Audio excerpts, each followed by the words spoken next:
So here we are, Spider-Man again. New face, new suit, new tone. Back in 2012, The Amazing Spider-Man was Sony's big gamble. Not just a reboot, this was a full-on reset button. Press hard after they shelved Spider-Man 4 and said, okay, we're starting fresh. And the thing is, I actually really like this movie. Yeah, it retreads a lot of familiar ground.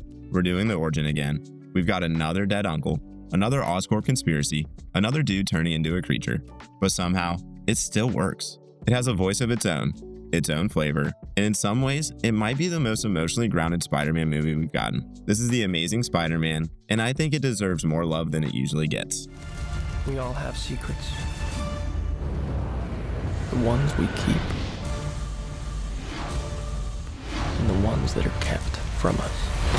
Before we talk about Peter Parker, let's talk about why this movie exists at all. So after Spider-Man 3, which we already covered, and yeah, I still think that movie is a beautiful, messy gem. Sony had plans for a fourth film. Raimi was coming back, Tobey was coming back, Anne Hathaway was rumored to be Black Cat, John Malkovich might have been Vulture, and concept art shows Bruce Campbell as Mysterio. It was happening until it wasn't. Creative differences, frustration, a tight deadline, and Sony realizing something terrifying. If they didn't get a new Spider-Man movie into production soon, the rights would revert back to Marvel. So what do you do when you're running out of time and ideas? You reboot, you recast, and you call up Mark Webb, who's known for a quirky indie romance and a bunch of music videos, and you say, hey, you want to reinvent Spider-Man? And you know what? He did. You know, in the future, if you're gonna steal cars, don't dress like a car thief, man. What are you? You a cop? Really? You seriously think I'm a cop? Cop in a skin-tight red and blue suit, you know, you're...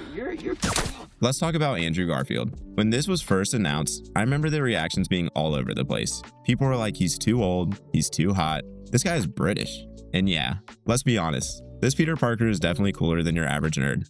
He skateboards, he flirts, he dunks on the school bully. It's kind of absurd, but, and this is a big but, Andrew's Spider-Man is perfect. He's quippy, he's fun, he moves with his twitchy energy, like the powers are constantly buzzing under his skin.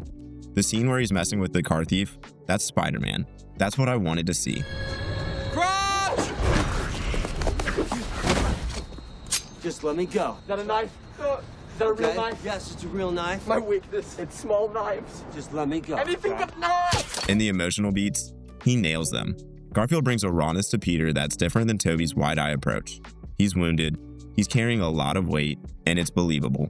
Honestly, he might be my favorite Spider-Man in terms of pure performance. He just nailed it. Or we could do something else, or we could, if you don't, we could... Yeah. Yeah? Yeah, either one. But let's not ignore the secret weapon of this movie, Gwen Stacy. Emma Stone is Gwen, absolute home run. She's not a damsel, she's not just the girl. She's smart, capable, and has actual agency in the story. She's working at Oscorp, she's sneaking people in, she's helping develop the serum that saves the day. And the chemistry between her and Andrew Garfield, it is ridiculous.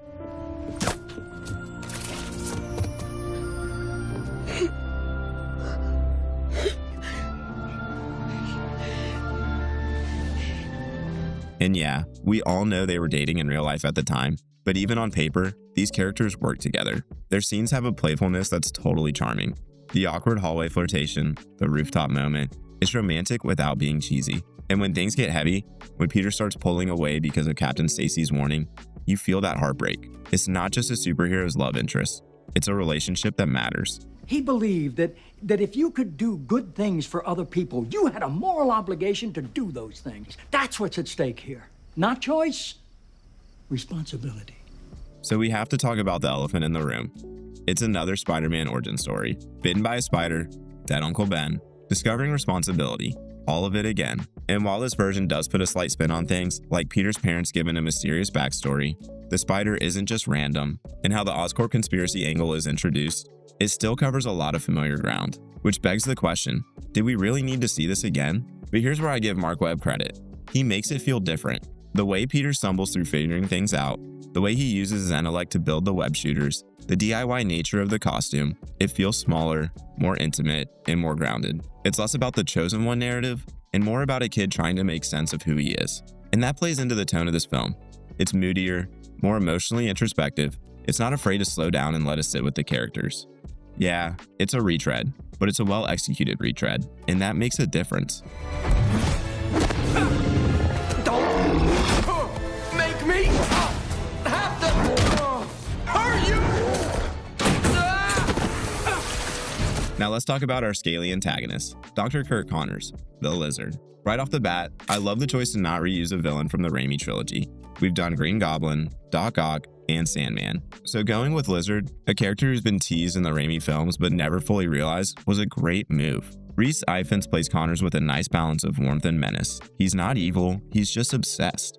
He wants to fix human weakness, and that obsession pushes him into monster territory. The CGI, it's fine. The design is a little bland. Lizard with a human face and no snout was a little controversial, but the action scenes work, especially the sewer sequence and the high school fight. That Stan Lee cameo, one of the best. The Lizard also fits thematically. He's a cautionary tale about messing with nature, about crossing lines in the name of progress, and he mirrors Peter in some interesting ways. They're both trying to live up to father figures while both navigating scientific responsibility. So while he's not the most iconic Spider-Man villain, he definitely works in this story.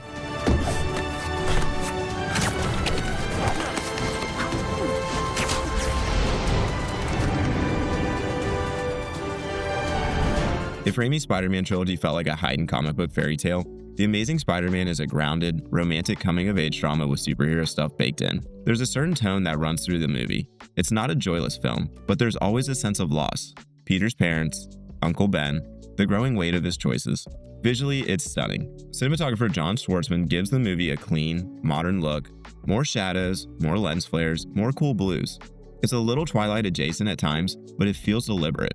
And James Horner's score, absolutely gorgeous.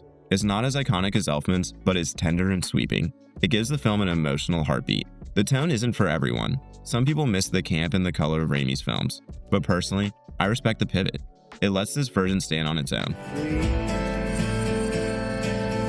Just say you'll wait.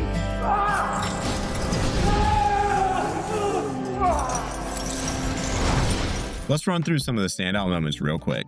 The bridge scene, Peter saving the kid from the burning car.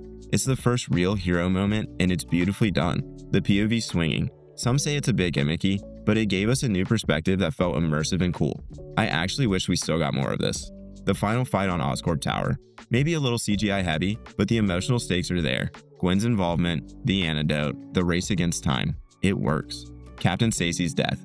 A gut punch. Dennis Leary is great in this movie, and his final request, asking Peter to stay away from Gwen, is a perfect Spider-Man complication. And then there's the final scene, where Peter hears Gwen's speech and breaks his promise immediately with that little whisper. Yeah, but those are the best kind. That's Peter in a nutshell. He means well, but he's only human. I bring it! Come on, partner! Come on!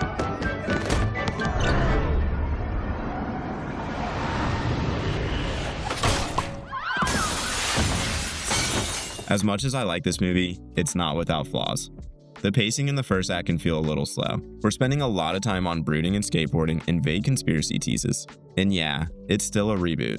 No matter how good the execution is, there's a feeling of been there, done that for a lot of the beats. The mystery of Peter's parents feels like a setup for a bigger story that never really pays off. We will definitely talk about that more when we get to the sequel. But honestly, these flaws don't break the movie for me. They just make it a little less tight than it could have been. So here's where I land. The Amazing Spider-Man is a solid, stylish, emotionally rich reboot that deserved better than the placeholder label it often gets. It may have been born out of legal necessity, but it doesn't feel soulless. Mark Webb brings a real eye for character and emotion, and Andrew Garfield gives one of the most alive performances of any Peter Parker to date. It's not perfect, but it has heart, it has energy, and it gave us a version of Spider-Man that's still deeply loved today. I give it a solid 4 out of 5, but next up, oh baby, you already know, The Amazing Spider-Man 2. A movie that's somehow beautiful, silly, and overstuffed all at once. We're going to talk about electricity, bad dubstep, Gwen Stacy's fall, and whatever the hell Harry Osborn was on. It's gonna be a good time. MJ and I, we're gonna have a hell of a time. Don't forget to like and subscribe. It really does help out the channel. And tell me where you rank Andrew Garfield's Spidey in the live action setup below. I'll see you in the next one. Take care.